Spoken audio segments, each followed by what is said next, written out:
use the coffee machine, make sure that it's plugged in and the switch is on.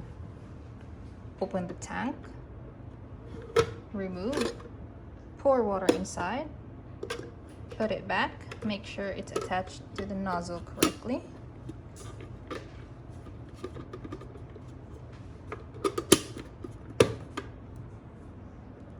Open the lid, put the capsule inside, and close.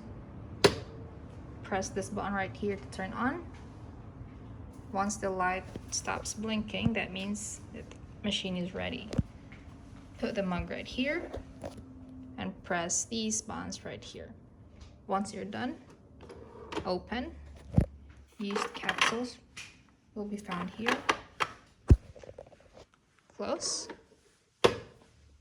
Remove the plug and turn off the switch.